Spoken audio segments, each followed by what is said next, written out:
Brandon Cutler here from AEW, and I hope you guys have an awesome podcast with the MonsterCast.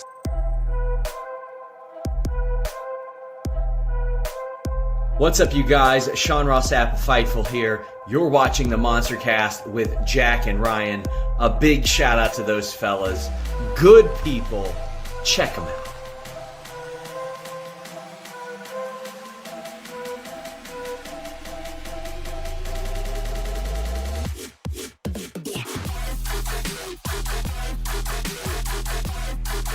Here's your host of the MonsterCast, the Straight Edge Monster, Jack and Ryan. Kenny Omega versus El Hijo del Vikingo is going to happen on Dynamite coming up on Wednesday night. It's billed as a dream match by Tony Khan and many AEW fans, and not as a dream match by Raj and many other anti-AEW fans. So the reason I'm bringing this up is obviously because of that alone. Let's discuss what constitutes as a dream match, and is this one of those matches? Is this, when you saw this, because you went out of the way to message me about it, right? So you have to be excited for the match, but do you, Ryan, personally consider this, when you saw this pop up on the graphic, on your TV screen, did you consider this to be a dream match for you personally? For me personally, only because they were already supposed to have it and it didn't happen. That added some of that for me. I was like, oh, cool, like it's finally happening. I've been waiting for this one, which I think is what you would, the same classification or same description that you would give of a dream match, right? It's like, I've wanted to see this for a long time. It's never happened before. And now it finally is. I think that's the only qualifications, really. Anytime you have two top guys from two completely different companies going in a match against each other, I think it's fair to call it a dream match. Would I say that it, like, if I had to name like 10 dream matches off the top of my head, would this one have probably come up? Not really, probably not. But I don't think it's like in any way weird or unfair to call it a dream match. No, especially with it having already supposed to have happened and then never did, and then getting delayed for like a year and a half. Yeah, I mean, I think it's fine. I don't know why people are being so fucking weird about it. My main issue with everything, and I literally just retweeted Will Washington from Grapsity not that long ago because he was talking about it, and I will bring this up. He said, okay, I'm genuinely curious. Let's say you, person reading this tweet, are a booker of a TV wrestling show. So in this case, Tony Khan, right? Mm-hmm. Vikingo has just been made available for exactly one date of TV. That date is in less than a week, and it was secured after your last TV date. What do you do? Do you book this match, or do you not book this match? And somebody said it's a trick question. He was like, nah, it's not a trick question at all. I actually went and confirmed all of those details before I asked the question. So this is exactly what happened with Tony Khan. So before, remember, it got pushed back, right? So it was scheduled before, like you said, it got postponed. Now he's got this one date available to make this Kenny Omega versus Vikingo match happen. And he pulled the trigger on it and said, book it, and it's a dream match. So what is this this discourse? This is what I have the issue with, and this is what I tweeted out. My main issue with this whole I need build for a dream match discourse bullshit, right? Dream matches don't require fucking builds in 95% of them, all right? They're not called dream storylines. They're not. They're called dream fucking matches. So I don't know why this was ever really a conversation to begin with. But yeah, of course you book him. 100% you fucking book this dude. You have one date. Yes. Do you put him against Kenny Omega? Do you put him against Phoenix? Do you put him against Penta? You know, that's debatable in its own right because he's got a lot of matchups that he could go against. Dante Martin would be a fucking insane match to watch. But yes, if you got Kenny Omega, who just lost the trios titles, and he has nothing to really do right now, right? And Phoenix just came off the loss with Hobbs on Rampage. So yes, why wouldn't you book him against Kenny Omega if you're given one chance here? The question that I would ask to people who complain about booking without a story because it's like in doing as a dream match or whatever is if you had one night to book Okada and you said, well, fuck, Omega's not available, so we can't do anything with the real story.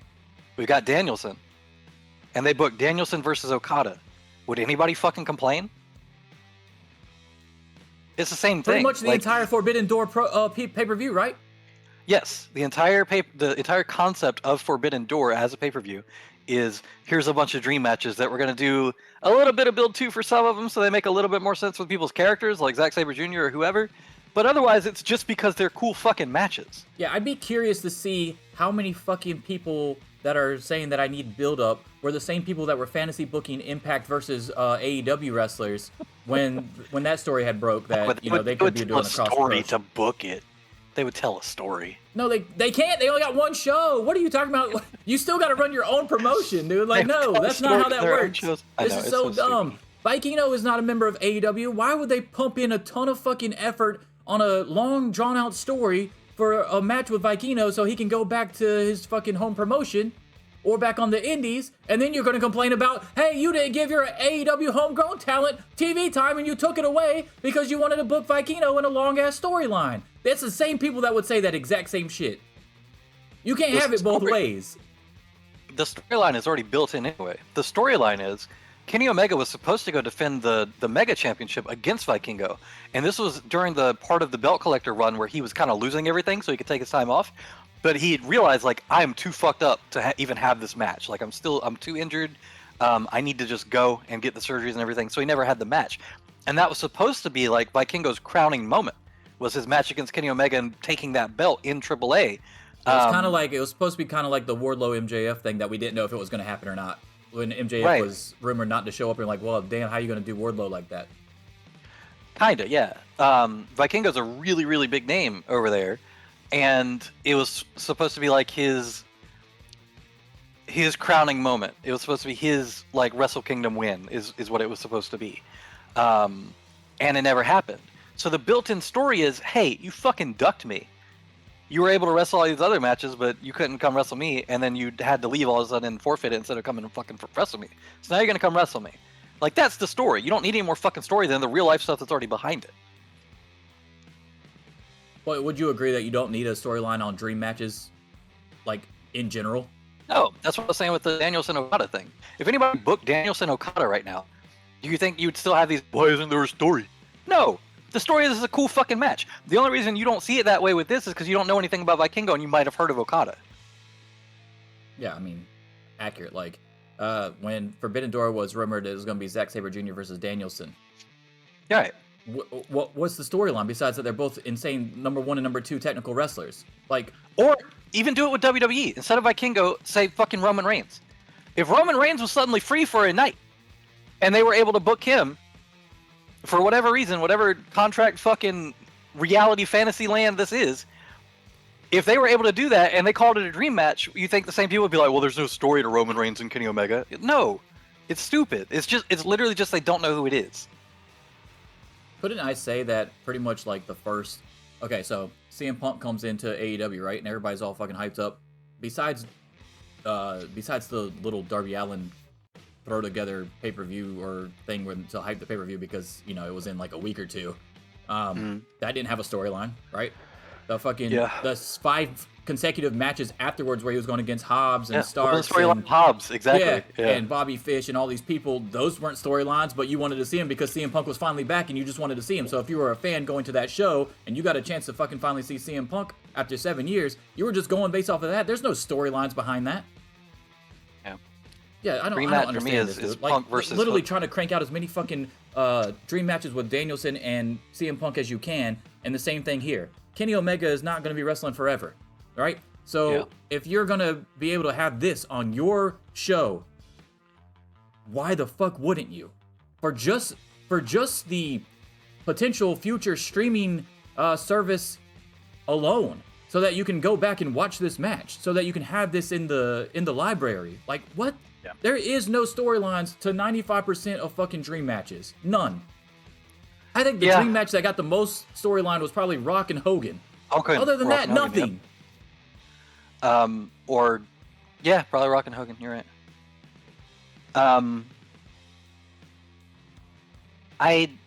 Like I said, I think that the narrative around this would be completely different if it wasn't Vikingo and it was somebody else that was a big name in a promotion that these people were familiar with. You put Roman Reigns in that same spot, nobody would complain. But that's because they don't understand that he's of similar status to AAA. So it's just people not knowing who the fuck he is. Yeah, and then you got people like Raj on Twitter still doesn't understand how to use Google, I guess, and YouTube. Who is Vikingo? You know what I like? I don't understand the 10-minute video package thing, man. It's so annoying to me. Like, come on, dude. You know I what? grew up. Macho Manny's back. What's up, bro? Hey, what's up, buddy? The thing I don't understand the most about Raj, and it sucks too, because I feel like deep down he's a nice dude. Like, if I met him in real life, he would be a nice dude, but his takes are just absolutely fucking awful. Just awful shit he says. Makes no sense. As a former wrestling journalist and somebody that ran Wrestling Inc., oh my god, what an idiot. Right? Yeah. I mean, like, what the fuck? It's very strange to me that somebody that does this for a living would have these kind of complaints. Like, I don't the example that I just made, where it's like, if you put Roman Reigns in that spot instead of Vikingo, nobody else is going to have an issue. He should be able to do that in his own head, you know, and understand that this guy is a big deal in another major promotion, even if he doesn't keep up with that promotion. It's weird to me that he do that on his own without having a hand held through by people like Will Washington and whoever else. Like, it's like it's almost like he's engagement farming at a certain point. It's like you're outrage baiting. You want people to bitch. But is he though? Because he keeps deleting the tweets, so part of him has to believe what he's saying enough to tweet it to begin with, and then when he started getting the backlash, you would think that, hey, this is what I wanted if I was doing it for engagement farming. But then he deletes a tweet. Like, the tweet that I quote tweeted is no longer available. The one where he was talking shit, right? So then I quote tweeted. Maybe he realized he's stupid. That's fine. Good for him. I guess if enough wrestlers call him out on it, he'll fucking finally delete it, like QT Marshall. But he had said something about the Vikingo thing or whatever. I said, that's what AEW is. They're not WWE. They never claimed to be. They never said they wanted to be. The entire reason AEW even exists is because they literally want to be the opposite of how WWE does things. This take makes zero sense. So if you want to know who he is, look it up. Like, this is how AEW's ran from the beginning. I don't understand this notion of this person needs 6 weeks worth of fucking vignettes, then we do nothing with them. Why aren't we fucking complaining about that from WWE? How many people had fucking vignettes for 3 months and then they don't fucking do anything with them and probably don't even have a fucking match most of the time, right? Like, what the fuck are you talking about? Let's go complain about that. Instead of wasting my fucking time with this shit, where a guy that's actually going to have a match on TV, instead of let's talk about somebody that's taking time away from other fucking wrestlers and then literally never has a match in your fucking promotion. That's fucking stupid.